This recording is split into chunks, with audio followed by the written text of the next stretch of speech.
Assalamualaikum warahmatullahi wabarakatuh. Di sini kami perwakilan dari kelompok 2 ingin mempresentasikan materi kami yang berjudul bioventing, yang dimana beranggotakan yaitu saya sendiri, Dewi Irawati dengan NIM 0704221003. Saya Dina Nurhidayah dengan NIM 0704222039. Saya Nunki Viola Nandarima dengan NIM 0704223036. Saya Aditya Bayu Apriansa dengan NIM 0704221009. Di sini kami akan menjelaskan tentang teknik bioventing pada bioremediasi. Bioremediasi sendiri merupakan proses pemulihan lingkungan yang tercemar dengan memanfaatkan organisme hidup, terutama mikroorganisme seperti bakteri, jamur, atau tanaman tertentu, untuk mengurangi atau menghilangkan polutan sehingga lingkungan menjadi lebih bersih dan juga aman. Tujuannya yaitu untuk mengurangi atau menghilangkan zat pencemar di tanah, air, ataupun udara. Bioventing adalah teknologi bioremediasi in situ, langsung di lokasi, yang digunakan untuk membersihkan tanah yang terkontaminasi bahan organik, terutama hidrokarbon seperti minyak atau bensin. Hidrokarbon di tanah tak jenuh dengan menambahkan oksigen melalui injeksi udara. Teknologi ini bekerja dengan meningkatkan aktivitas mikroorganisme alami di dalam tanah melalui penambahan oksigen atau biasanya dengan cara mengalirkan atau menyuntikkan udara ke lapisan tanah tak jenuh. Oksigen tersebut dapat membantu mikroba memecah atau mendegradasi zat pencemar menjadi senyawa yang tidak berbahaya seperti karbon dioksida dan air. Namun, bioventing tidak selalu bisa digunakan. Jika tanah terlalu jenuh air atau terlalu padat, oksigen tidak dapat mengalir dengan baik, sehingga proses degradasi menjadi lambat. Cara dari bioventing sendiri yaitu yang pertama, di mana udara dialirkan ke dalam tanah menggunakan blower atau pompa udara. Setelah itu, udara tersebut melewati pipa injeksi dan menyebar ke lapisan tanah tak jenuh air. Selanjutnya, mikroorganisme yang sudah ada di dalam tanah memanfaatkan oksigen untuk menguraikan bahan pencemar. Kemudian, gas hasil degradasi seperti karbon dioksida keluar melalui pipa ventilasi ke permukaan. Keterbatasan bioventing. Meski memiliki banyak kelebihan, bioventing juga memiliki beberapa keterbatasan.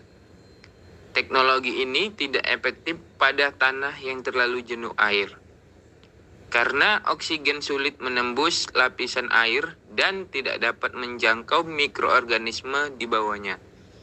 Selain itu, jika suhu, pH, atau kadar nutrien di tanah tidak sesuai, aktivitas mikroorganisme bisa berkurang atau bahkan berhenti. Oleh karena itu, sebelum melakukan bioventing, perlu dilakukan uji laboratorium dan survei lapangan untuk memastikan kondisi tanah dan yang mendukung proses biologis. Adapun kelebihan bioventing, yaitu teknologi bioventing memiliki banyak keunggulan dibandingkan metode remediasi lainnya. Beberapa di antaranya adalah ramah lingkungan karena memanfaatkan mikroorganisme alami tanpa bahan kimia berbahaya. Yang kedua, biaya relatif rendah karena tidak memerlukan penggalian atau pemindahan tanah. Selanjutnya, tidak merusak struktur tanah sehingga tanah tetap stabil selama proses berlangsung. Dan teknik ini efektif untuk jenis pencemaran tertentu, terutama senyawa hidrokarbon seperti minyak dan bensin. Kegunaan dari bioventing. yang dimana bioventing ini dapat digunakan untuk mengurangi berbagai senyawa petrokimia, termasuk bensin, bahan bakar minyak, dan juga aspal. Konstituen dari senyawa ini diukur bersama sebagai jumlah minyak bumi hidrokarbon, atau disingkat sebagai TPH. Bahkan lebih menariknya lagi, bioventing telah terbukti secara dramatis dapat mengurangi bagian dari senyawa-senyawa yang dikenal sebagai BTEX, yaitu benzen, toluen, etilbenzen, dan silen, yang telah terdeteksi dalam waktu 1 tahun. Aspek yang dapat mempengaruhi bioventing sendiri yaitu ada situs geologi, kelembapan tanah dan aktivitas mikroba, dan juga sifat kontaminasinya. Proses dari bioventing dapat kita lihat pada gambar berikut, yang dimana pada gambar ini menunjukkan mekanisme sistem bioventing, yaitu salah satu teknik bioremediasi yang digunakan untuk mengurangi kontaminan organik di dalam tanah, yaitu dengan cara meningkatkan aktivitas mikroorganisme melalui suplai oksigen. Pada gambar, terlihat adanya pompa penghisap yang berfungsi untuk mengatur aliran udara ke dalam tanah yang terkontaminasi. Udara dialirkan melalui pipa yang tertanam ke dalam tanah, sehingga oksigen dapat mencapai lapisan tanah yang terkontaminasi dan mendukung proses degradasi biologis oleh mikroorganisme. Di bagian tengah, sistem terdapat tumpukan pakan berupa nutrisi dan juga uap lembab yang ditambahkan untuk menjaga kelembapan tanah serta menyediakan sumber nutrisi bagi mikroorganisme agar tetap aktif dalam proses penguraian senyawa berbahaya. Aliran udara yang masuk ke dalam tanah dapat membantu menyebarkan oksigen secara merata ke seluruh area tercemar, sekaligus membawa uap air dan juga nutrisi untuk mempercepat proses bioremediasi. Udara yang telah melewati tanah dan mengandung uap senyawa hasil degradasi kemudian disedot kembali oleh pompa penghisap untuk dikendalikan dan disaring sebelum dilepaskan ke atmosfer. Dengan demikian, bioventing bekerja dengan prinsip meningkatkan ventilasi udara di bawah permukaan tanah untuk menstimulasi mikroorganisme dalam memecah polutan seperti hidrokarbon minyak tanpa perlu menggali ataupun memindahkan tanah yang tercemar. Selanjutnya, faktor-faktor ini dinilai melalui 3 parameter fisik utama. Pertama, permeabilitas gas tanah. Sebuah fungsi dari A. Struktur tubuh, B. Ukuran partikel tanah, liat, pasir, dan C. Kadar air. Faktor ini berkaitan dengan kemampuan oksigen untuk bergerak bebas melalui tanah dan dengan demikian tersedia untuk bakteri. Kemudian yang kedua ada distribusi pencemaran. Kontaminan memiliki perilaku yang sangat individual bawah tanah, tergantung pada kedua situs geologi dan kimia kontaminan. Karena bioventing difokuskan pada VADOS atau zona tak jenuh, itu yang terbaik untuk kontaminan yang menyebar ke bawah, tapi kemudian lateral setelah mereka mencapai pinggiran kapiler, daerah tepat di atas meja air. Proses bioventing dapat dilakukan dengan injeksi atau SUE. Sistem injeksi dapat dilakukan dengan bantuan blower, pipa distribusi, ataupun sumur penyuntikan. Injeksi bertujuan untuk memberikan suplai O2 yang memadai untuk menstimulasi biodegradasi tanpa menimbulkan emisi ke atmosfer. Injeksi akan lebih mudah dilakukan jika ditunjang dengan kontaminan yang memiliki titik uap rendah. Injeksi yang diberikan pada lapisan fados dapat mengakibatkan permukaan air menurun. Permeabilitas udara dalam tanah meningkat, volume tanah efektif yang tersedia akan bertambah.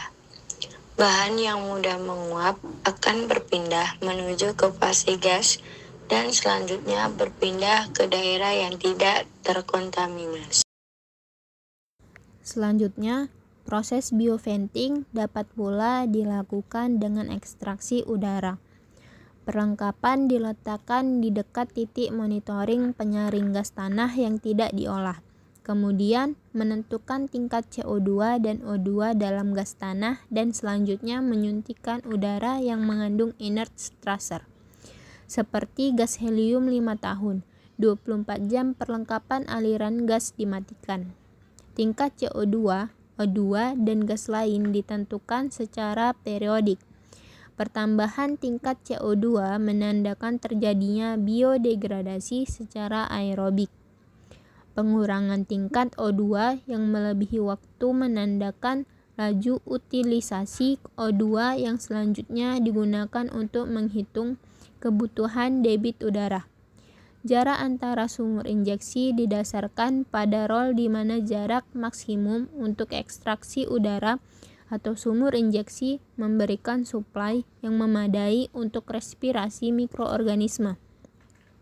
Rol tersebut dipengaruhi oleh perlengkapan tanah, konfigurasi injeksi udara atau sumur ekstraksi, debit udara, dan laju aktivitas mikroorganisme.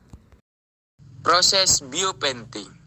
Pada bioventing extracted soil dengan land treatment, diperlukan persiapan lapisan pengolahan atau lapisan impermeable yang memiliki kontrol peresapan dari bahan pengolahan yang ada di bawahnya.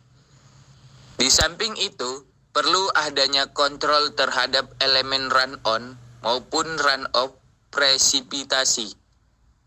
Air dikumpulkan pada titik terendah dan selanjutnya digunakan untuk mengairi tanah atau diolah untuk kemudian dikeluarkan.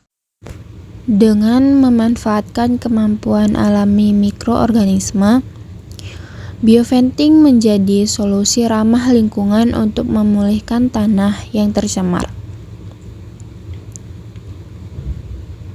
Maka, mari jaga bumi kita mulai dari tanah yang bersih. Jenis-jenis bioremediasi itu bioventing, lalu biospasin yang akan kita bahas. Kalau kita udah paham soal tanah, nanti ada satu istilah NAPL, dan kita juga bakal bahas itu. Oke? Ayo kita mulai. Tapi sebelum lanjut, gue mau kasih tahu dulu biar di antara keduanya nggak bikin bingung. Tapi pas kamu udah sampai di akhir video, jelasin juga apa bedanya di antara keduanya. Ya? Oke?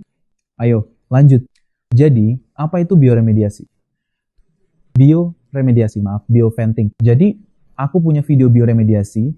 Di rekaman, kuliah, aku udah ngerjain tuh bioventing buat in situ bioremediation. Disinilah producer bisa menangani bioventing. Jadi, bioventing itu adalah teknologi remediasi in situ yang dipakai buat membersihkan tanah dan air tanah yang terkontaminasi. Banyak produser yang punya tanah tercemar seperti ini.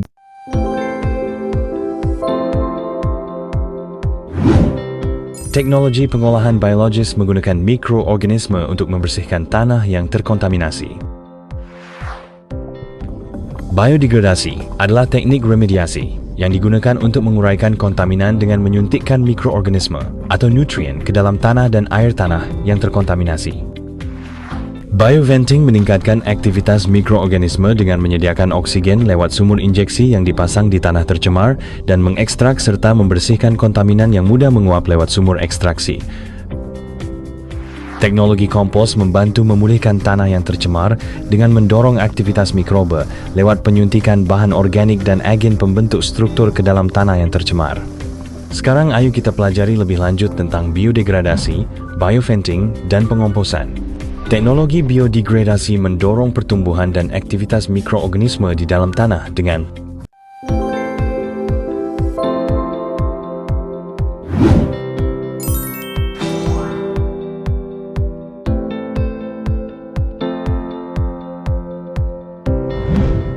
air sparging adalah teknik remediasi yang digunakan untuk menangani air tanah dan tanah yang terkontaminasi oleh zat volatil. Kontaminan ini termasuk pelarut organik yang dipakai di fasilitas pengecatan, fasilitas pembersihan, fasilitas laundry, dan pengerasan jalan. Selain itu, bahan bakar cair yang disimpan di SPBU dan tangki minyak juga bisa jadi sumber pencemaran. Untuk memperbaiki masalah ini, pasang sumur injeksi udara untuk memompa udara ke aquifer yang terkontaminasi. Selain itu, pasang sumur ekstraksi untuk mengeluarkan kontaminan yang sudah menguap dari zona tak jenuh.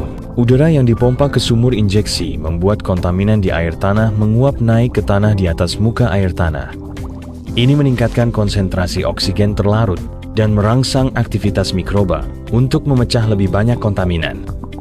Kontaminan yang menguap diambil dari tanah lewat udara.